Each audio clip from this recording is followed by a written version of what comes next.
So dear students, now we are seeing some extra questions, the pattern of which is not given in your NCERT book, but you will be finding them in many of your reference books like R.D. Sharma, Sultan Chand and Sons, or in extra marks by NCERT.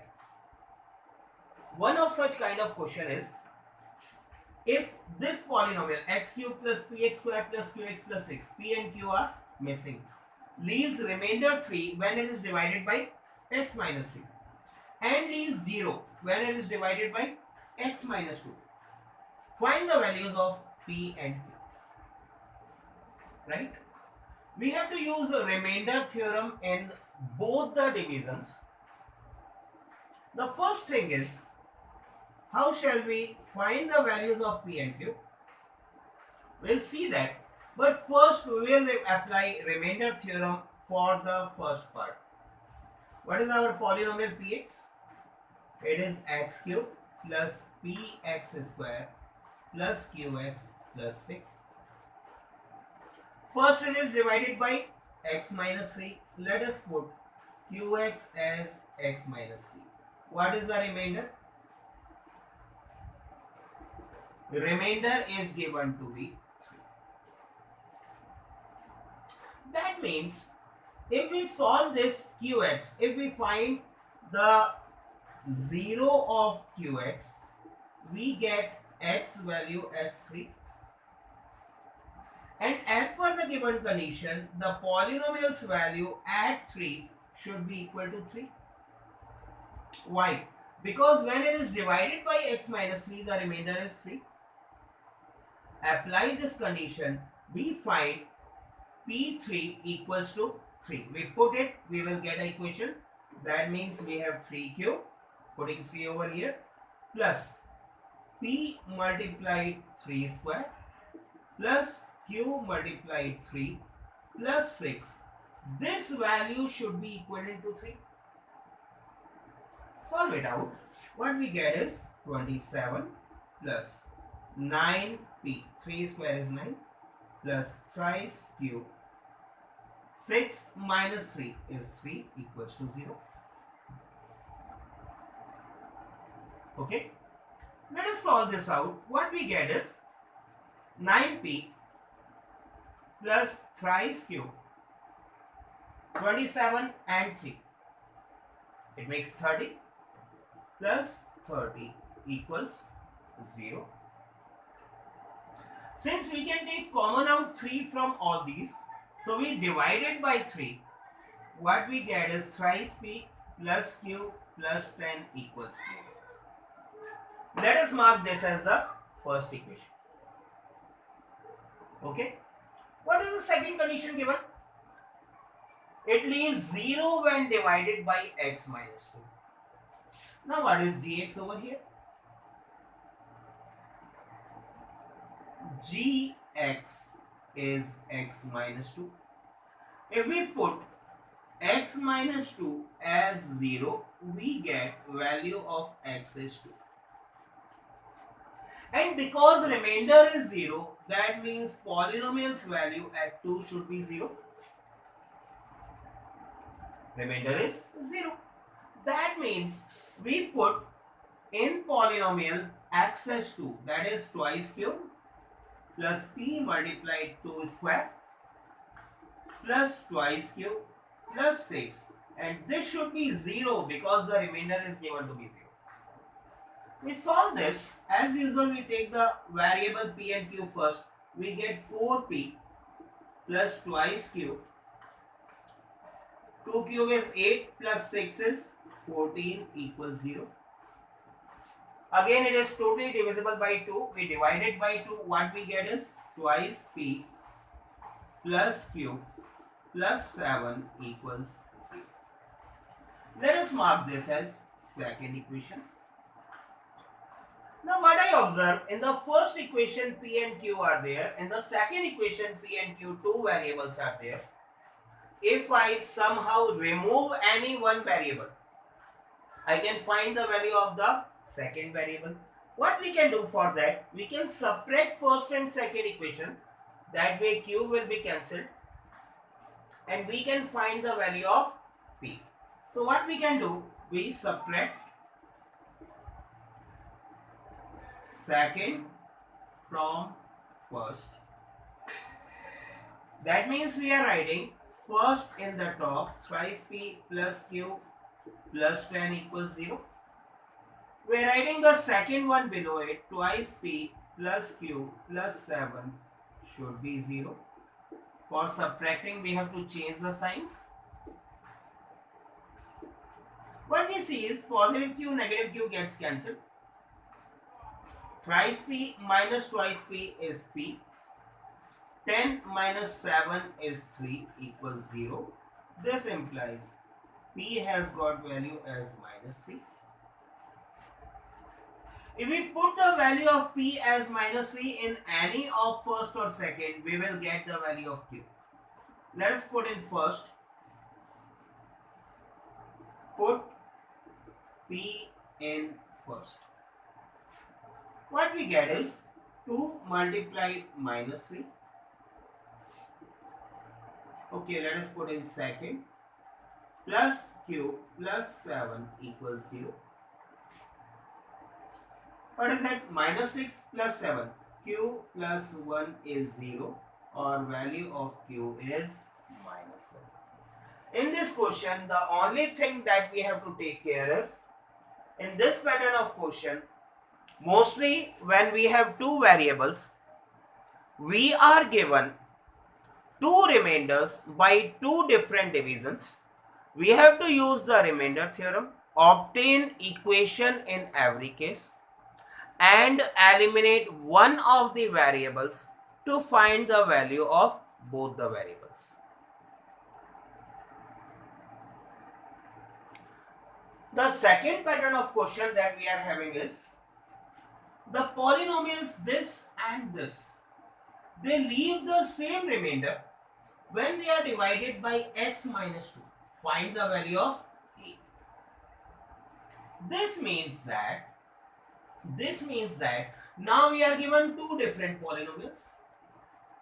Let us term them as p1x and p2x. Polynomial 1 in x, polynomial 2 in x. What is the polynomial 1 in x? Ax cube plus 3x square minus 13. Polynomial 2 in x is twice x cube minus 5x plus 8. What is the divisor? X minus 2. Gx is x minus 2. From this we find the 0 of gx. We put x minus 2 equals 0. We find x equals 2. What is given to us? According to remainder theorem, P12 should be equal to P2 of 2. If we are putting 2 in place of x in both the polynomials, their value should be equal because it is saying remainders are same. Because remainders are same. That means we will have the same value of both the polynomials at x equals to 2. That is by our remainder theorem. So let us put 2 in polynomial 1 and 2 in polynomial 2 and make their values equal. That will give us the value for a. When I am putting 2 in polynomial 1, what I get is a multiplied twice cube plus 3 multiplied twice square minus 13. This should be the same as 2 put in this 2 multiplied twice cube minus 5 multiplied 2 plus 8. These two values should be equal as per the remainder theorem. Remainder theorem एक बार वापस ध्यान कर लेंगे. Remainder theorem में हमने ये बोला था कि अगर हम x माइनस a से किसी भी पॉलिनोमियल को डिवाइड कर रहे हैं तो पॉलिनोमियल में x की जगह a रखने पे हमें पॉलिनोमियल की जो वैल्यू मिलती है that is equal to remainder. And because इन दोनों केसेस में remainders are equal, therefore we are equating their remainders. These are their remainders. Let us solve this. This will be 8a. This should be 12 minus 13. This should be 8 into 2, 16 minus 10 plus a. Collect terms of a on one side,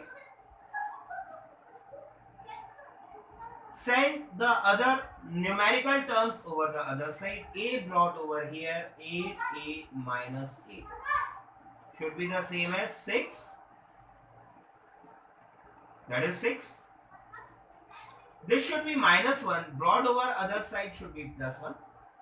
That means we have 7a equals 7, or the value of a is 1. So that way, by applying remainder theorem in both the polynomials, according to the given equation, according to the given condition, because it was saying in the question that the remainders are the same, so we equate the remainders and we get the value of a. The third question of little different pattern, because it is involving both the factor theorem and the remainder theorem.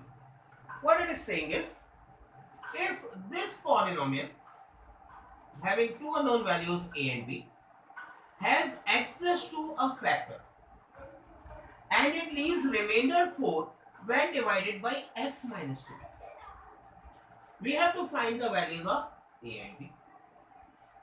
Now let us remember one thing. If x plus 2 is a factor, that means with x plus 2 division the remainder is 0. With x plus 2 the remainder should be 0. And with x minus 2 the remainder is 4. So it is the same pattern. What we have to do is, we have to first take up our polynomial, that is ax cube plus bx square plus x minus 6. What is the factor? The factor gx is x plus 2. Find the value from it of x. What we get is x is minus 2. Because x plus 2 is a factor, because x plus 2 is a factor, so polynomial's value at minus 2 should be 0. We put this value as 0. Polynomial's value at minus 2 should be 0. Now what is the polynomial? Px is a polynomial. We equate polynomial's value at minus 2 to be equal to 0. In place of x, we are putting minus twice cube a plus minus twice square b plus minus 2 minus 6. This should be 0. What we get is minus 8a plus 4b minus 2 minus 6 minus 8 equals 0. As we are able to see, we can divide all the 3 by minus 4. Divide by minus 4. What we get is twice a minus b plus 2 should be 0. This gives us the first equation. Because two variables are there, we will need one more equation. For that, we have the second condition. Remainder is 4 when divided by x minus 2. So what we do? First we find the 0 of x minus 2. For that we put x minus 2 equals 0. This gives x equals 2. And according to condition, polynomial's value at 2 should be 4. Put the value of x as 2 in the polynomial. That means what we are getting is twice cube multiplied with ax cube plus twice square multiplied with bx square plus 2 minus 6. Value should be 4 because it is leaving remainder 4. This should give us 8a plus 4b minus 4 and minus 4. Minus 8 equals 0. divided by 4. What we get is twice a plus b minus 2 equals 0. This time, observe that in equation number 1 and equation number 2, b is of opposite sign. Here it is negative, here it is positive. So we can add up both the equations. We can add up both the equations to cancel out b. So adding first and second. Let us write first. What is first? Twice a minus b plus 2 equals 0. What is second? Twice a plus b minus 2 equals 0. Add them up. B is cancelled. What we get is 4a. 4 minus 2, 0. That means value for a is 0. Value for a should be 0. Find the value for b. What we do, we put the value of a as 0 in any of one equation. We can put it in first. We get 2 multiplied 0 minus b plus 2 is 0. This gives value of b as 2. So we can say value for a is 0 and value for b is 2. This gives us our answer. This way we can apply both the factor theorem and the remainder theorem to find the values of the unknown variables.